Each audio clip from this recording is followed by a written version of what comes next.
यह काफी सालों पहले की बात है। उस वक्त उदयपुर राज्य में राजा रामचंद्र का राज था। उनकी एक रानी थी सुनैना। वह स्वभाव में अत्यंत कोमल थी। उदयपुर में सब लोग बड़े प्रेम से रहा करते थे। सबको अपने राजा पर नाज था, क्योंकि राजा रामचंद्र अपनी प्रजा का अपने पुत्र के भांति ख्याल रखते थे। परंतु राजा रामचंद्र को पता नहीं क्यों ऐसा लगता था कि प्रजा उनसे संतुष्ट नहीं है। एक बार उन्होंने अपने मंत्री भूषण तथा राजगुरु देवदत्त को अपने कक्ष में बुलाया। प्रणाम राजगुरु। प्रणाम राजगुरु। क्या बात है महाराज, आपने हमें इतनी शीघ्रता से बुलाया? महाराज, कहीं हमसे भूल तो नहीं हो गई? जी नहीं महामंत्री जी और राजगुरु, आप दोनों से कोई भूल नहीं हुई है।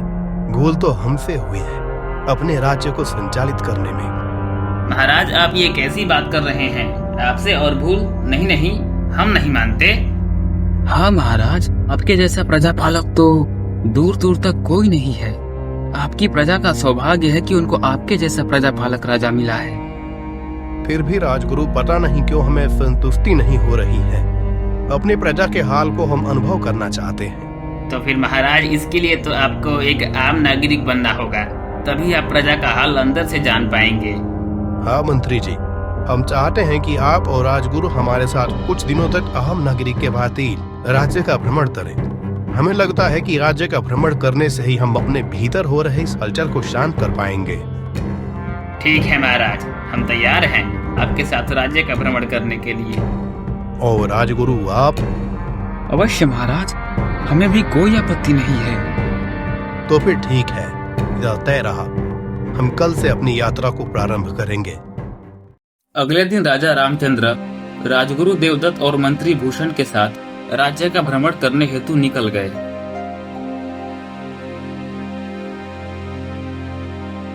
मंत्री जी और राजगुरु, इस रूप में हमारा नाम नरेश होगा तथा मंत्री जी आपका नाम सुजामल और राजगुरु आपका नाम भोला होगा, और हमारे बीच संबंध भी केवल मित्रता की होगी।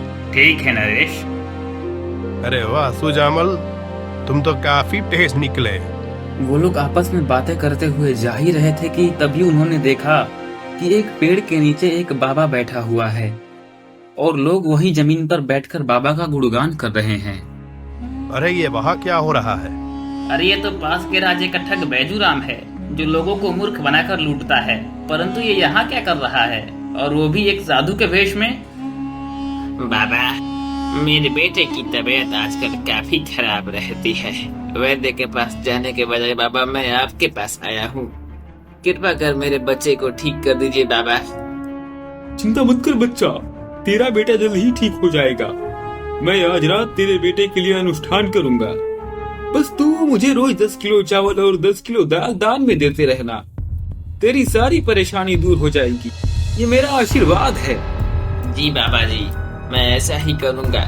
मैं रोज आपको 10 किलो चावल और 10 किलो दाल देता रहूंगा। बस आप अपनी कृपा मुझ पर बनाए रखना। जय हो बाबा जी की, जय हो।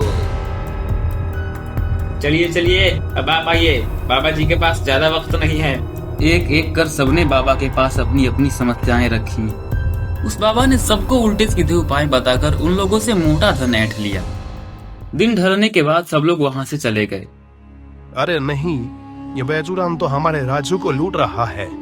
ये हमारे राज्य को झूठी दिलासा देकर उनसे मोटी रकम ऐंठ रहा है। हमें जल्द ही इसे यहाँ से भगाना होगा। मंत्री जी, आप कल इस बैजूराम को दरबार में बुलाइए। कहिएगा कि राजा को अपनी परेशानी का हल उनसे जानना है। मैं समझ गया महाराज, अगली सुबह बैजूराम आपके दरबार में होगा। अगली सुबह बैजूराम को दरबार में बुलाया गया। अरे आइए आइए बाबा जी, ये हमारा सौभाग्य है कि आप हमारे दरबार में पधारे। हम अपनी परेशानी का हल आपसे जानना चाहते हैं। अगर आपने हमारी दुविधा का निवारण कर दिया तो हम आपको वचन देते हैं कि इस राज्य का राजगुरु आप होंगे। राजा के मुख से यह बात सुनकर बैजूराम बड़ा खुश हुआ और मन ही मन सोचा, अरे वाह, मुझे तो लगता था कि यहाँ की प्रजा ही मूर्ख है, लेकिन यहाँ का तो राजा भी महामूर्ख है। इस मूर्ख को इतना नहीं समझ कि इसकी परेशानी का हल मेरे पास कहाँ से होगा। चलो वैसे भी मुझे क्या, अगर मेरी बकवास काम आई तो राजगुरु का पद और नहीं काम आई तो दूसरे राज्य में कोई नया धंधा शुरू करूंगा। इस दुनिया में लोगों को लूटने के तरीकों की कोई कमी है क्या? क्या हुआ बाबा जी, आप कहाँ खो गए? अरे नहीं नहीं महाराज, कुछ नहीं। वो तो बस मैं आपकी परेशानी का हल ही सोच रहा था। ओ, तो आपको मेरी परेशानी के बारे में पता है, लेकिन फिर भी हम अपनी परेशानी आपको बताना चाहेंगे। अवश्य महाराज, जैसी आपकी इच्छा। आप अपनी परेशानी बताइए। बाबा जी, दरअसल बात ऐसी है कि हमारे राज्य में एक बैजूराम नाम का व्यक्ति बाबा बनकर घुस आया है और प्रतिदिन हमारी प्रजा को लूट रहा है। हम उसे प्रकल्पर कारागार में बंद करना चाहते हैं, परंतु वो धूर्त हमेशा हमारे हाथों से बच जाता है। बस यही परेशानी है हमारी। राजा के मुख से यह बात सुनकर बैजूराम घबरा गया और घबराते हुए कहा, तो महाराज, इसमें मैं आपकी क्या मदद कर सकता हूँ? बाबा जी, बस आपको अपने साथियों के साथ हमारे कारागार में हमेशा के लिए बंद रहना है। आपको बस इतना ही करना है, आपकी बड़ी कृपा होगी बाबा जी। लगता है कि ये जान गया है कि मैं धोखेबाज हूँ। मेरी यहाँ से भागने में ही भलाई है। बैजूराम ने वहाँ से भागना चाहा। सैनिकों, पकड़ो दो इन दोनों को। सैनिकों ने बैजूराम और उसके साथियों को पकड़कर कारागार में बंद कर दिया। शाम के समय पुनः महाराज, मंत्री जी और राजगुरु राजकक्ष में उपस्थित हुए। महाराज, अच्छा हुआ कि बैजूराम पकड़ा गया। हाँ मंत्री जी, और इसकी वजह से मेरा भी पद खतरे में था। अरे नहीं राजगुरु, ऐसी कोई बात नहीं है। वो तो हमने उसे पकड़ने के लिए बस नाटक किया था। अच्छा महाराज, अब आगे क्या करना है?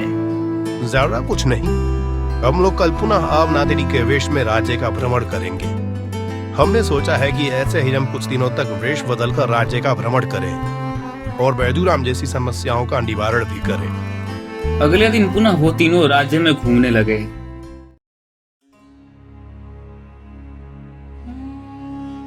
चलिए सुजामल और देवदत्त, आज देखते हैं कि हमारे राज्य में क्या हो रहा है। वो लोग गप्पे मारते हुए जा ही रहे थे कि तभी उन्होंने देखा कि एक साहूकार लोगों पर अपना धौंस जमा रहा है। सुनो गांव वालों, आज के बाद जो मुझसे कर्जा लेकर नहीं चुकाएगा उसकी पूरी संपत्ति मेरी हो जाएगी और ब्याज भी दुगना देना होगा, वरना उसे इसी पेड़ पर उल्टा लटका दिया जाएगा। अरे महाराज, ये तो वही व्यक्ति है जिसे बचपन में आपके पिता ने शिक्षित कराया था ताकि ये साहूकार बनकर लोगों की मदद करे, परंतु ये तो उन्हें बर्बाद कर देगा। जी महाराज, राजगुरु सही कहते हैं। इस इलाके में कोई गुरुकुल नहीं है, इसीलिए यहाँ के लोग अशिक्षित हैं और इसी बात का फायदा ये उठा रहा है। मंत्री जी, परंतु हमने तो यहाँ गुरुकुल बनवाने के लिए इस गांव के सरपंच को 2000 मुद्राएं दिए थे, फिर भी यहाँ गुरुकुल नहीं है। हम अभी उसकी खबर लेते हैं। जरा ठहरिए महाराज, अभी ये उचित समय नहीं है। आप उसे कल दरबार में बुला लीजिएगा, लेकिन उससे पहले आपको इन गांव वालों के दिलों से इस साहूकार का डर निकालना होगा, वरना ऐसे ही ये लोग इन्हें लूटते रहेंगे। जी राजगुरु, आपका कहना उचित है। आइए पहले इस साहूकार से ही मिला जाए। वो लोग साहूकार के पास गए और बोले, रुक जाओ सब लोग, ये साहूकार तुम्हें दिन दहाड़े लूट रहा है और तुम लोग इसका विरोध करने के बजाय इसे स्वीकृति दे रहे हो। अरे भाई, कौन हो तुम और इन गांव वालों को मेरे खिलाफ क्यों भड़का रहे हो? अरे भाई, तुम इनको दिन दहाड़े लूट रहे हो और उल्टा मुझे ही सुना रहे हो। हाँ, तो तुम्हें उससे क्या मतलब? ये मेरे लोग हैं, मैं इनका मालिक हूँ। मैं जो बोलूँगा ये लोग वही करेंगे। क्यों गाँव वालों, है कि नहीं? हाँ, आप जो बोलेंगे हम वही करेंगे। देखा, कहा था ना मैंने तुमसे, तुम व्यर्थ ही अपना समय बर्बाद कर रहे हो। ये तुमसे भयभीत हैं, इसलिए तुम्हारा समर्थन कर रहे हैं, लेकिन मैं भी इनके दिलों से तुम्हारा डर निकाल कर रहूंगा। मैं इस बात की शिकायत महाराज से करूंगा। क्या? अबे जब वो बुद्ध यहाँ तक पहुँचेगा तब तक मैं इन्हें डरा धमका कर अपनी वाहवाही नहीं करा लूंगा। पहले भी कितनी बार मैं उसके मंत्री को मूर्ख बना चुका हूँ। तुम्हें यहाँ के महाराज से भी खौफ नहीं है? हाँ, नहीं है खौफ। अब भागो यहाँ से, जाओ अपनी यात्रा पर। और गांव वालों, तुम लोग क्या देख रहे हो? चलो जाओ यहाँ से। सब लोग वहाँ से चले गए।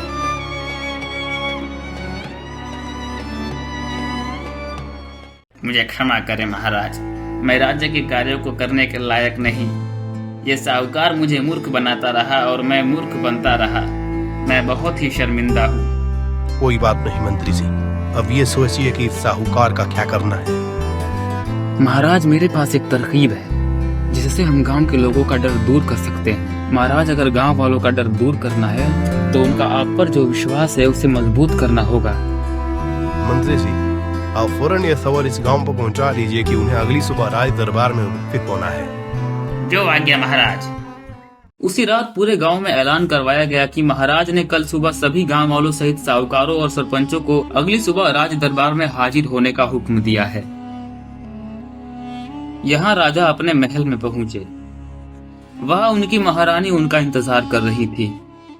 अरे महाराज, क्या बात है? आज आप इतना चिंतित क्यों लग रहे हैं? अब महारानी क्या बताए हम आपको, हमारे राज्य में कुछ भी ठीक नहीं चल रहा है। फिर महाराज ने उन्हें अपने साथ हुई पूरी घटना विस्तार से बताई। फिर तो महाराज, इस प्रकार ये समस्या पूर्णतः हल नहीं होगी। आप कहना क्या चाहती हैं महारानी, खुलकर कहिए। महाराज, अगर आप उस साहूकार को हटाएंगे तो कल को कोई दूसरा साहूकार बनेगा। अगर वो इससे भी ज्यादा क्रूर निकला तब आप क्या करेंगे? आप कितनों को हटाएंगे? आप बात तो सत्य कह रही हैं महारानी, फिर आप ही कोई समाधान बताइए। मेरे विचार से महाराज, आप पहले राज्य के सभी दुष्ट साहूकारों तथा राज्य के अंतर्गत आने वाले गांव के सरपंचों को उनके पदों से हटाइए और वहां अपने विश्वास पात्रों को नियुक्त कीजिए। इस समय के दौरान आप राज्य के प्रत्येक हिस्से में गुरुकुल बनवाकर लोगों को शिक्षित कराइए। तत्पश्चात एक योग्य साहूकार या सरपंच की नियुक्ति हेतु कुछ परीक्षाएं होंगी। जितना बड़ा पद उतनी बड़ी परीक्षा, जिससे ये पता चल सके कि वो व्यक्ति उस पद के काबिल है या नहीं। महाराज को रानी का यह विचार अत्यंत भाया। वाह महारानी वाह, आपने तो हमारी परेशानी का हाल एक झटके में निकाल दिया। वाह। अगले दिन उस गांव के सभी लोग दरबार में उपस्थित हुए। शांत, गांव के सरपंच और साहूकार कहाँ हैं? प्रणाम महाराज। प्रणाम महाराज। तुम दोनों ने गांव को बर्बाद कर रखा है। महाराज, आप ये कैसी बात कर रहे हैं? हम तो गांव की भलाई ही चाहते हैं। और महाराज, मैं तो उन लोगों से कर के बजाय ब्याज भी नहीं लेता हूँ। लेकिन तूने तो कल ही दुगना ब्याज बढ़ाया था। देख, झूठ मत बोल। और तेरी नजर में तो मैं और महाराज बेवकूफ हैं, क्यों? अरे अरे नहीं मंत्री जी, आप ये कैसी बात कर रहे हैं? मैं तो आपको अपना भगवान मानता हूँ। ओह, अब समझा। जरूर वो 3 राहगीरों ने आपको ये कहा होगा। महाराज, वो 1 नंबर के पाखंडी थे। उन्होंने मुझे पूरे गांव के सामने धमकाया था कि वो मुझे और इस गांव को बर्बाद कर देंगे। साहूकार को महाराज की इतनी चापलूसी करते देख सरपंच ने सोचा, अरे वाह, ये साहूकार तो बड़ा ही चालाक निकला। खुद बच गया और मुझे फंसा दिया। मैं भी सारा इल्जाम उन तीनों पर ही डाल देता हूँ। वो तीनों मेरे पास भी आए थे और कहा कि चुप, एकदम चुप मूर्ख। वो तीनों व्यक्ति कोई और नहीं बल्कि मैं, महामंत्री जी और राजगुरु थे, और हम तो तेरे पास गए भी नहीं थे। तो मेरी शिकायत मुझसे ही कर रहा है। इतना सुनने के बाद साहूकार और सरपंच की सिट्टी पिट्टी गुल हो गई। सैनिकों, पकड़ दो इन दोनों को, और बैजूराम तथा उसके साथी जहाँ हैं उसी कारागार में इन्हें भी डाल दो। इन सबको हम फांसी की सजा सुनाते हैं, तत्पश्चात हम राज्य का सुधार करेंगे। फिर सैनिकों ने उन्हें भी ले जाकर कारागार में बंद कर दिया। गांव वालों, ध्यान से सुनिए। आज के बाद हमारे राज्य के प्रत्येक हिस्से में गुरुकुल होगा, जहां मुफ्त में शिक्षा प्रदान कराई जाएगी। जो व्यक्ति जितना काबिल बनेगा उसे उसके अनुसार पद दिया जाएगा, और आप सबको भी किसी से डरने की कोई आवश्यकता नहीं है। हम आपके साथ हैं। अगर कोई परेशानी हो तो आप हमें बताइए, तभी तो हम उसका निवारण कर पाएंगे और ऐसे अपराधियों को दंड दे पाएंगे। ये आपकी सहायता के बिना संभव नहीं है। महाराज के इस निर्णय पर सभी लोग खुश होकर उनका जय जयकार करने लगे। शांत। उस दिन के बाद राज्य के प्रत्येक हिस्से में गुरुकुल का निर्माण प्रारंभ हो गया और कुछ ही महीनों में सभी गुरुकुल बनकर तैयार हो गए। तब से लेकर आज तक उदयपुर में ज्ञानियों तथा विद्वानों का ही उदय हुआ और किसी ने भी राज्य के लोगों को ठगने की कभी कोशिश नहीं की, क्योंकि सब लोगों ने इसका अंजाम देखा हुआ था।